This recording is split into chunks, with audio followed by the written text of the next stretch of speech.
Hello everyone, જય સ્વામિનારાયણ ને જય માતાજી બધાને. અને આ છે તમારી Kathiyawadi girl Heli. Welcome back to my channel. આજે સવારમાં બ્રેડ અને ચાનો નાસ્તો કરી લીધો. પછી હું નીકળી ગઈ ક્લાસમાં જવા માટે. અને આજે વેધર પણ મસ્ત હતું અને વાદળા તો જાણે આકાશમાં રમતા હોય ને એવું લાગે. અને અહીંયા રંગબેરંગી બધા પાંદડા જુઓ કેમ્પસની રાઉન્ડમાં. અને અહીંયા ટેનિસ કોર્ટ છે અમારે. મને તો આ બધા કલર બહુ ગમે છે. તમને ગમે છે કે નહીં કમેન્ટમાં કહેજો મને. પછી હું પહોંચી ગઈ ક્લાસમાં અને ત્યાંથી મોટા ગાર્ડનનો વ્યૂ જોતી હતી. તો અહીંયા મસ્ત કલરના પાંદડા દેખાણા. તો મેં કીધું લાવો વિડીયો લઈ લો અને બતાવું બધાને. ક્લાસ પૂરો કરીને પછી બહાર આવી તો સૂકા પાંદડા જોયા. તો મેં વિચાર્યું કે થોડા ચાલતા ચાલતા વિડીયો બનાવી લઈએ. ઘરે જવા માટે બસનો વેઇટ કરતી હતી ત્યારે આ વેધર બહુ મસ્ત લાગતું હતું.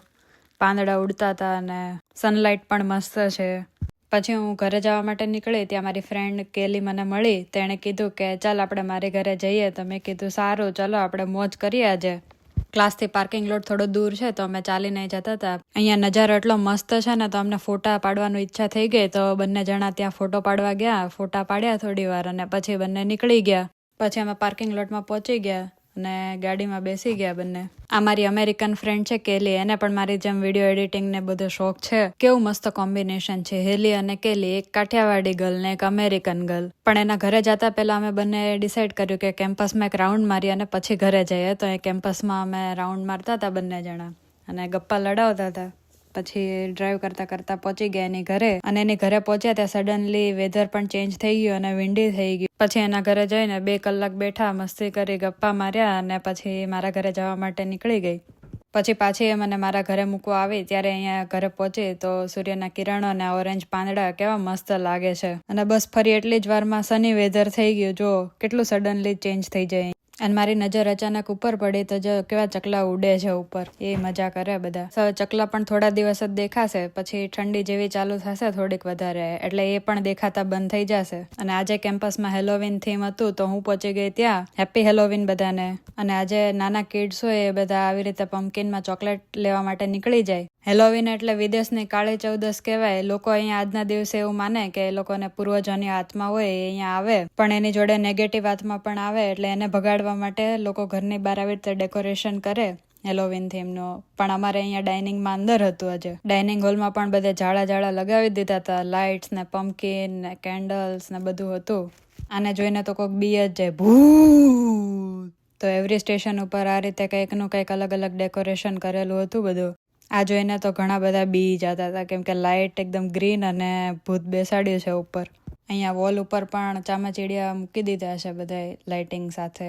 બીજા બધા વિડીયો લેતી હતી તો આ ભૂત પણ કહે કે હેલી મને વ્લોગમાં લે. તો પછી મેં એમને પણ વ્લોગમાં લઈ લીધા અને કેવા ક્યુટ લાગે છે એટલે મેં ફોટા પડાવી લીધા અને જોડે વિડીયો લઈ લીધો. અને આજે તો આ ડોગીએ પણ હેલોવીન કોસ્ટ્યુમ પહેર્યો છે. કેવું ક્યુટ લાગે. જો ફ્રેન્ડ્સ આ સ્કેલેટન પણ તમને બધાને હાય કહી દેજો બધાને. હેલોવીનનો ટાઈમ છે એટલે ભૂતો પણ ફ્રેન્ડલી થઈ જાય છે. અને પછી આપણે પણ એની જોડે વિડીયો લઈ લીધો. ત્યાં મને મારા નેબર પણ મળી ગયા તો એમને પણ મેં જોડે વિડીયોમાં લઈ લીધા. હાય દિનેશ. પછી આજે કંઈ કોન્ટેસ્ટ હતી તો આ બધા એના માટે રેડી થઈ ગયા હતા કોસ્ટ્યુમ અલગ પહેરીને. મેં જસ્ટ એવું કીધું કે હું તમારો વિડીયો લઉં છું તો બધા ડાન્સ કરવાનું ચાલુ કરી દીધું કે એકબીજાને કે ડુ સમથિંગ ફની. ના જો.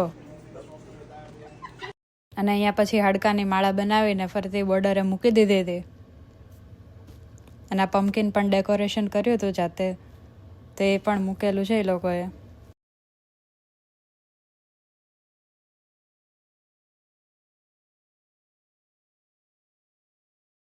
આખા ડાઇનિંગનો નજારો કંઈક આવો હતો. અને પછી એ લોકોએ ફન માટે ત્યાં આવી રીતે બેગ ડેકોરેશન કરવા માટે સામાન મૂકેલો હતો. અને ત્યાંની મેનેજર આવી મને કહે કે તું ડિસ્પ્લે બેગ બનાવી દે તો બીજા જોઈને એવું બનાવે. તો આપણે આ 3 બેગ બનાવી દીધી. જો કેવી લાગી કમેન્ટ કરજો. પછી પાછી અંદર આવી અને પમ્પકિન અને કેન્ડલ્સ લટકાવેલા હતા ઉપર. ત્યાં લાઇટિંગ કરે એ લોકોએ. બહુ મજા આવી ગઈ આજે તો બધું જોવાની. અહીંયા પિઝામાં પણ એવું બધું સરસ ડેકોરેશન કર્યું હતું. જો અહીંયા કેટલું મોટું ઓલું ચામાચીડિયું મૂક્યું છે. અહીંયા પમ્પકિન ઉપર કાળી બિલાડી મૂકી અને હાડપિંજર મૂક્યા છે. સ્ટેશન તો ડેકોરેશન કર્યા પણ એ લોકોએ ડિઝર્ટમાં બી આજે એવી રીતની થીમ વાળું મૂક્યું હતું હેલોવીનનું. આંખો વાળું ને એવી રીતે. જે સ્ટીક વાળું ડિઝર્ટ છે એમાં આંખો વાળું છે અને આ કેક છે એમાં એવી રીતના કલર અને પેટર્ન બનાવેલી છે. અને એ લોકો ખાસ હેલોવીન હોય ત્યારે આ પમ્પકિનનું જ્યુસ પીવે એટલે અહીંયા આજે પમ્પકિનનું જ્યુસ પણ મૂકેલું હતું.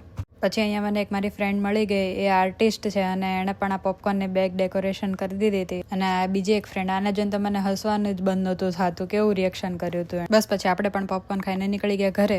ઘરે આવીને ડિનરમાં બનાવી દીધું હતું ગુવારનું શાક, રોટલી, સલાડ અને છાશ. હમણાંથી નવો એક શો જોવાનો ચાલુ કર્યો છે જમતા જમતા, લવારી કોમેડી ફેક્ટરી. તો હસતા હસતા જમવાનું, મજા કરવાની. જમતી હતી ત્યાં મારા નેબરનો કોલ આવ્યો કે બાજુમાં ડેકોરેશન કર્યું છે ત્યાં જોવા જવું છે. તો મેં કીધું ચલો જઈએ. અને જો કંઈક નજારો એવો હતો બધો. આખી ક્લિપ મૂકું છું અહીંયા, જુઓ તમે.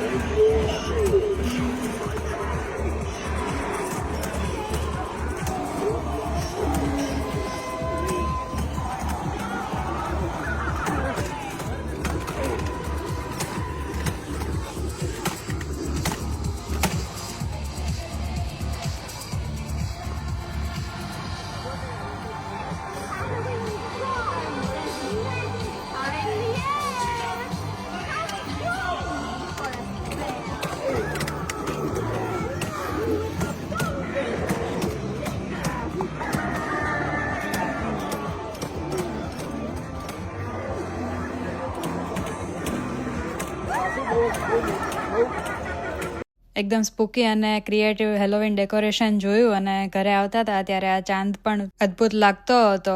વાદળ વચ્ચે ઝાંખો દેખાતો હતો, જરા ડર લાગે એવો પણ લાગતો હતો. હેલોવીન હતું ને હેલોવીનનો ચાંદ હોય ને એવું લાગે. થોડી વાર થાય તો વાદળા પાછળ છુપાઈ જાય અને પછી પાછો બહાર આવે. અહીંયા જો ઝાડની વચ્ચેથી એવો જ સેમ લાગે ને, ભૂતિયા બંગલામાં ક્યાંક ગયા હોય ને કેવો ચાંદ દેખાય એવો દેખાય છે અહીંયાથી. બસ આમ કરતા કરતા આજનો દિવસ મોજમાં પતી ગયો. અને બધાને જય સ્વામિનારાયણ ને જય માતાજી. અને મારો વિડીયો ગમ્યો હોય તો મારી ચેનલને લાઇક, શેર અને સબસ્ક્રાઈબ કરવાનું ભૂલતા નહીં હો. ફરી મળીએ નેક્સ્ટ વ્લોગમાં. ત્યાં સુધી બાય બાય. મસ્ત રહો અને મોજ કરતા રહો.